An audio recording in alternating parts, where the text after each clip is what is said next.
इनके जुर्म के कारण हिंदुस्तान के महान किसान नेता बाबा महेंद्र सिंह टिकैत के बेटे राकेश टिकैत को रोना पड़ा और यह कहना पड़ा कि भाजपा के लोग घेर कर हमें लाठियों से पीटना चाहते।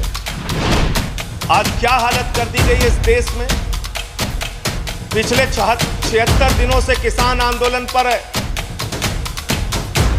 उनके ऊपर लाठियां चलाई गई, आंसू गैस के गोले छोड़े गए, बूढ़े किसानों की आंखें फोड़ दी गई, कड़कती ठंड में पानी की बौछारें की गई, उनको आतंकवादी कहा गया, उनको गद्दार कहा गया, उनको खालिस्तानी कहा गया। मान्यवर, लाल किले पे हमला, लाल किले पे हमला, 7 रूट पे किसान ट्रैक्टर रैली लेके निकला, मान्यवर तिरंगा रैली लेके निकला, और 7 रूट पर कहीं किसान ने कोई उपद्रव नहीं किया, कोई हिंसा नहीं की।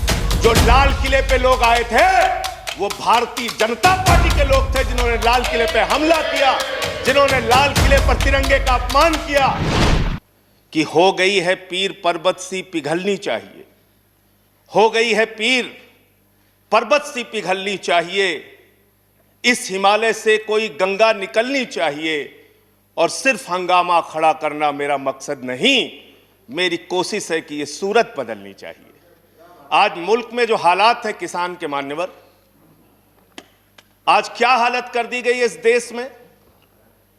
पिछले 76 दिनों से किसान आंदोलन पर है, उनके ऊपर लाठियां चलाई गई, आंसू गैस के गोले छोड़े गए, बूढ़े किसानों की आंखें फोड़ दी गई, कड़कती ठंड में पानी की बौछारें की गई, उनको आतंकवादी कहा गया, उनको गद्दार कहा गया, उनको खालिस्तानी कहा गया। मान्यवर, उनको अपमानित किया गया। यहां तक कि भारतीय जनता पार्टी के एक विधायक ने कहा ये किसान नहीं आतंकवादी हैं, इनको सूट कर देना चाहिए, और अगर दिल्ली पुलिस नहीं कर पाती तो मैं इनको जूतों से मारूंगा, जूतों से मारूंगा। ये भाजपा के लोग कह रहे हैं। मान्यवर, इस देश के अन्नदाता जो आपको अनाज पैदा करके आपका पेट भरते हैं, आप उनको जूतों से मारने की बात करते हैं। 11 दौर की आप वार्ता कर चुके, सारी की सारी वार्ता फेल। आप कहते हैं मैं एक फोन कॉल की दूरी पर हूं। मैं पूछना चाहता हूं, क्या इस सरकार के पास कॉल करने के लिए 2 रुपए भी नहीं है?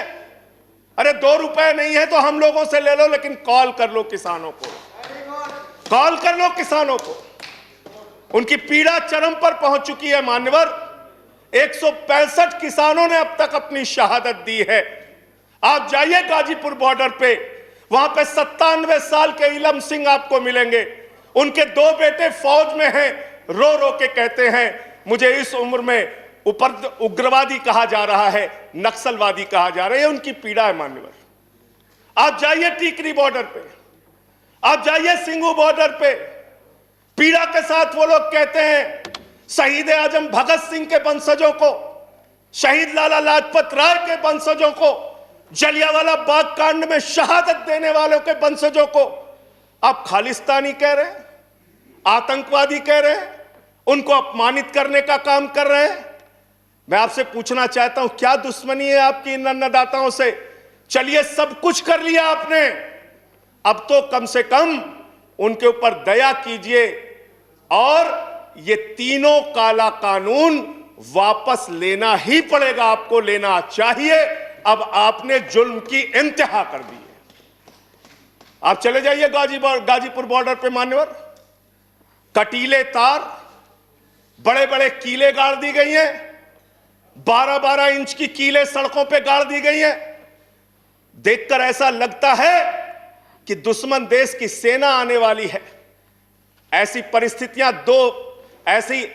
स्थितियां दो परिस्थितियों में जन्म लेती हैं। मान्यवर, जब देश का शासक अपनी जनता से डरने लगता है तो ऐसी सीमाएं बेड़ियां बनवाता है, या देश की जनता को शत्रु समझने लगता है तब ऐसी बेड़ियां लगवाता है।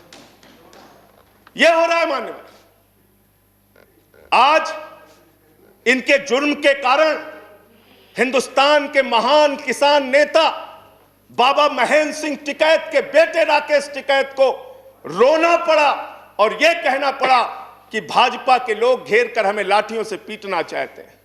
यह आप करा रहे हैं। ये आप करा रहे हैं। आप डेमोक्रेसी की बात यहां पर करते हैं, आप आजादी की बात यहां पर करते हैं। आपने इस देश की हालत यह बना रखी है कि राजदीप सरदेसाई जैसे वरिष्ठ पत्रकार के ऊपर आपने मुकदमे दर्ज करके पत्रकारिता को भी दबाने और उसको कुचलने का काम किया। हर तरफ जुल्म, हर तरफ एफआईआर, हर तरफ मुकदमे। जो पानी पहुंचा रहा है उस पर मुकदमा, जो डीजल दे रहा है उस पर मुकदमा, जो खाने का इंतजाम कर रहा है उस पर मुकदमा। एनआईए लगा दो, सीबीआई लगा दो, पुलिस लगा दो, जांच लगा दो। अरे वो आपके देश के नागरिक हैं। आप कहते हैं किसानों को यह बिल समझ में नहीं आया, हम बड़े समझदार हैं, आइए हम आपको किसानी बिल समझाएंगे। मान्यवर, इनकी समस्या यह नहीं कि किसानों को यह बिल समझ में नहीं आया, इनकी समस्या यह है कि किसानों को यह बिल समझ में आ गया है और अब ये तीनों काला कानून वापस चाहते हैं किसान। आप बड़े अक्लमंद समझते हैं अपने आप को। अरे किसान को इतना मूर्ख मत समझिए भाजपा के लोगों। वो बिगड़ैल बैल की नाक में नकेल डालते हैं, आपकी सरकार के नाक में भी नकेल डाल देंगे, चिंता मत कीजिए। और वो दीप सिद्धू जो भाजपा का नेता है, उसकी फोटो प्रधानमंत्री के साथ है, देश के गृह मंत्री के साथ है। भारतीय जनता पार्टी को इसका जवाब देना चाहिए कि भाजपा के नेताओं ने लाल किले का अपमान क्यों किया, तिरंगे का अपमान क्यों किया। मैं ये कहना चाहता हूं मान्यवर, आज वो दीप सिद्धू संजय जी कंक्लूड कीजिए। सर सबको समय मिला, मुझे भी थोड़ा समय दीजिए। I have given sufficient time. सबको समय दिया, मुझे भी समय दीजिए। नो 10 मिनट देंगे सर। 10 मिनट दिया मैं। मान्यवर, दीप सिद्धू भाजपा का नेता वो फरार है जिसने लाल किले पे हमला किया, जिसने तिरंगे का अपमान किया। अपनी घिनौनी राजनीति के चक्कर में ये लोग कहां तक जा सकते हैं, इसका सच है ये जो सामने आया है। आप एमएसपी देने की बात कहते हैं, आप कहते हैं हम इस देश के किसान को एमएसपी देंगे। बड़ी अजीब बात है मान्यवर, इस देश के किसान को एमएसपी देने के नाम पर क्या कर रहे हैं ये। मैं उत्तर प्रदेश की खबर बता रहा हूं। 10 धान के क्रय केंद्रों पर 10 अधिकारियों के खिलाफ एफआईआर हुई क्योंकि क्रय केंद्र में खरीद में एमएसपी में गड़बड़ी की गई। इसी तरीके से 1 रुपए किलो गोभी बिक रही थी तो किसान ने अपनी गोभी पे ट्रैक्टर चला दिया। उत्तर प्रदेश की खबर। बरेली के अंदर उत्तर प्रदेश में 3 करोड़ की धान खरीद हो गई कागजों पे, किसान का पता तक नहीं है। तो डेरेक ओब्रायन साहब, जो यूपी में खरीद हुई है वो भूतों की खरीद हुई है, किसान का पता नहीं, नाम दर्ज करके खरीद हो गई। 4 साल में गन्ना किसानों पे मात्र 10 रुपए इन्होंने बढ़ाया है उत्तर प्रदेश के अंदर, मात्र 10 रुपए मान्यवर। तो इसलिए ना आप एमएसपी देना चाहते हो, ना किसान को उसके फसल का दाम देना चाहते हो।